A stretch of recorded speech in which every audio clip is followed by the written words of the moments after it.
Many dancers struggle with food sensitivities, but what is the difference between a sensitivity, an intolerance, and an allergy? And how can dancers better identify how to navigate through the distress? That's what we're covering today.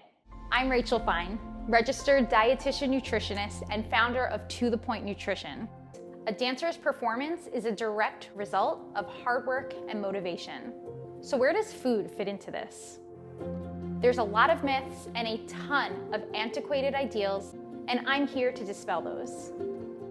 Hi dancers, welcome back to Nutrition for Dancers with me, Rachel Fine, registered dietitian nutritionist.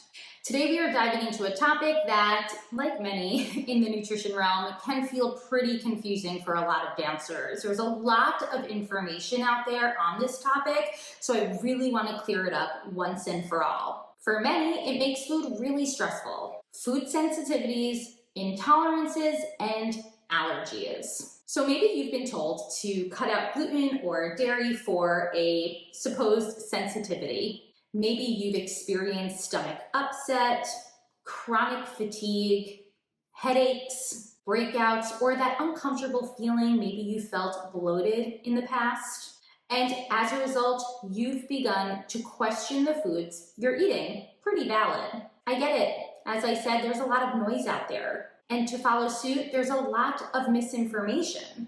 There's also the reality that many dancers do struggle with food insensitivities. You might have felt that you've needed to eliminate foods, cut out total food groups in order to identify the source. We're going to break down the difference between food insensitivities and true allergies. We'll talk about what it means to explore testing, what's available, and what might not be so necessary. We'll even talk about how to approach these instances without falling trap to dancer diet culture. But before we dive in, go ahead and hit subscribe so you're first to know when I share new content. You can also find me on Instagram. I'm at To The Point Nutrition, where I share daily tips and advice to help dancers like you. So let's get into it. First, let's clarify. What are we actually talking about? Food sensitivities, food intolerances, food allergies, they're not the same thing. In fact, a food allergy, this involves our immune system. When you eat something you are allergic to, your body has an immediate response. It can also potentially be life-threatening. Think of peanut allergies, shellfish allergies, where symptoms can include things like hives, swelling, difficulty breathing, the need to seek emergent medical care. That's a true immune response. These are typically diagnosed by a medical professional like an allergist, often through skin prick testing or blood testing, and they require strict avoidance of the allergen. Now, food intolerances, these are a little different. They usually involve your digestive system, not your immune system. A classic example, one we've all heard about, maybe some of you already experienced, is lactose intolerance. Your body lacks the enzyme to digest the main sugar in milk, or lactose. This can lead to uncomfortable symptoms like bloating, gas, and even diarrhea. These symptoms are super uncomfortable, but they're not life-threatening. And here's the key. Many dancers with diagnosed food intolerances can still enjoy those foods, but in more moderate or lesser amounts. Or they can find workarounds like lactose-free milk products and even taking supplemental digestive enzymes. Then we have food sensitivities. Sensitivities can involve delayed responses like fatigue, brain fog, maybe skin irritation. Things get a little bit murky here because the science, it's not quite there and it's less clear. The testing for food sensitivities, though the marketing is often strong, the reliability super weak. And this is unfortunately where a lot of dancers might be instructed to start cutting out foods and doing so unnecessarily. Hear me out. It's really important to first understand which category of these various responses you're dealing with. Are you dealing with an allergy, an intolerance, or a sensitivity? Because this is what's going to best help you learn how to navigate it in the most productive way. Now, for a lot of dancers, as I mentioned earlier, when it comes to allergies and even intolerances, I highly encourage that you seek support from a medical professional like an allergist who can run through a series of more reliable testing to help diagnose the potential presence of either. But when it comes to food sensitivities, this is where we want to start to tread lightly. Let's first talk about those at-home food sensitivity tests that seem to be everywhere on social media right now. These tests are designed to measure immune antibodies. But here's the kicker. Presence or even an increased presence of these antibodies, they're not necessarily a sign of an intolerance or a sensitivity. In fact, the presence of these antibodies could just be a normal sign that you've been in contact with that food. It might just mean that your body recognizes that food, not that your body is rejecting that food. See the difference there? But I see this all the time. Dancers cutting out gluten, dairy, soy, eggs, and even grains like oats. Entire food groups, even when they don't have to. And what happens next? You end up with a lot of food anxiety. You end up with a laundry list of food rules, an increased risk of underfueling, and eventually the potential for a challenged relationship with food. Now, I can't reiterate this enough. If you are concerned about the potential presence of a true food allergy or food intolerance, this is when you want to stay off Google and instead rely on a medical professional. Someone like a dietitian like myself, when paired with a professional like an allergist, can be incredibly supportive in helping you to decipher these differences. But moving right along, another challenge that I see a lot of dancers face, particularly when toying with the idea of a potential food sensitivity or food intolerance, is the need for elimination diets. Elimination diets, it's exactly what it sounds like. You are eliminating what you feel might be the source of that discomfort. When might an elimination diet be helpful? Sometimes if you're experiencing persistent digestive issues, bloating, diarrhea, extreme stomach pain, a structured elimination diet that's guided by a professional, a registered dietitian nutritionist, can help to pinpoint triggers. But the key here is that that elimination diet is both guided and temporary.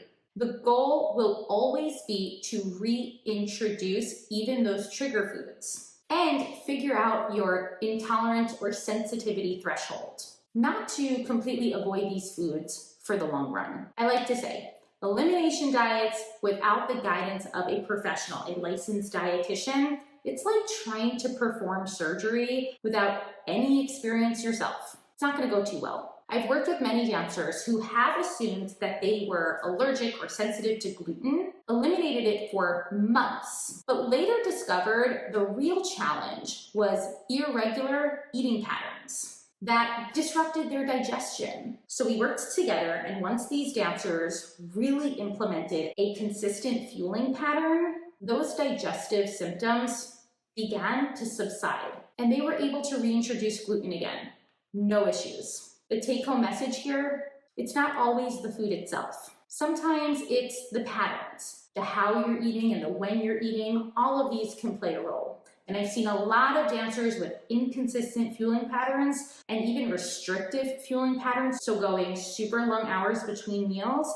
That's where the digestive discomfort starts to worsen. On that note, before we go ahead and just point the finger straight to a food, which is often what we tend to want to do, there are many reasons that dancers might struggle with stomach discomfort. As I said earlier, chronic underfueling is a big one. Skipping meals, eating too quickly between classes. So when you're really busy and you're still trying to get that balanced snack in, unfortunately, eating so quickly, that might cause discomfort in of itself. Low fiber intake is another one, but on the other end of the spectrum, I've seen a lot of dancers, particularly those who delve into the world of clean eating, eat too much fiber, and that can be the reason for the distress. There's also anxiety and stress in of itself. We know these to be huge. in the dance world. Back to the most common reason that I see is underfueling. And when we are consistently underfueling, our digestive system adapts, it slows. Your gut motility changes. Even your gut microbiome can shift. And there's a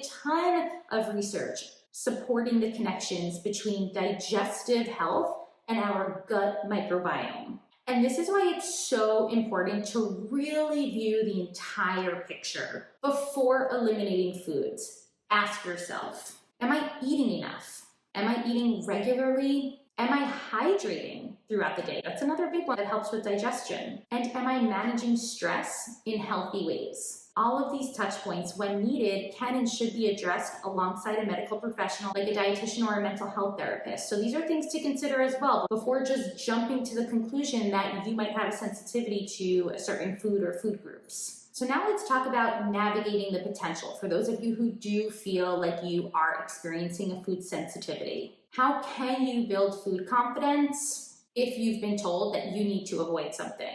We'll start by focusing on mealtime consistency and food variety. Work with a dietitian to assess whether that food needs to truly be eliminated, or if your body simply needs more regular fueling patterns. Remember, a supposed food sensitivity, it's also not a reflection of your morale. It's not about being a good eater or a bad eater if you're eating these things or avoiding these things. It's not about wrapping your identity into this, but rather it's about honoring your body's need to feel comfortable throughout the day. We can do that without swinging into extremes. So if you're a dancer who has a food allergy, then guess what? Avoiding that food, that's going to be your best source of self-care and nourishment. That's safety. If you have an intolerance, you might need to moderate that food in order to feel physically well throughout your day, or turn to other remedies, as I mentioned earlier, like supplemental digestive enzymes. If it's a supposed food sensitivity, take that next step. Work with a dietitian to see if the food sensitivity is related to the food itself or potentially some of those other factors that can be going on throughout your day. But keep this in mind. Sometimes I find that dancers get attached to the idea of sensitivities because it feels like an acceptable reason to avoid certain foods in a world where diet culture is super loud. But I want you to ask yourself, am I avoiding this food because it genuinely makes me feel unwell after eating it? Or is it because I've internalized the idea that this food is bad? It's okay to explore this with curiosity. Don't go into it with judgment. And if you need more support, reach out to me because I've got an entire program that helps us do just this. So what do I want you taking away from this? Food allergies, food sensitivities, and food intolerances, these are different from one another. Most at-home sensitivity tests, they are not reliable, no matter how good the marketing claims on them are. If you're a dancer who feels you might have a sensitivity, first understand that stomach discomfort is often most relatable to patterns like inconsistent fueling, underfueling, high levels of stress, and skipping meals. Work with a professional. A licensed dietitian is a great start to help you navigate through this. And if you are a dancer who is moving through an allergy or intolerance where you do have to avoid certain foods, know that we can still build a fueling plan that focuses on consistent eating patterns and food variety, all while honoring your body's need for self-care to ensure that you can move through your day safely and without the discomfort.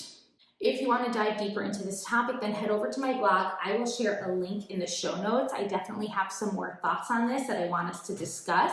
If you have questions, don't hesitate to send me an email or reach out. You can also find me on Instagram at @ToThePointNutrition, where I share tons of daily tips and advice on topics just like this. And until next time, I'll talk to you soon.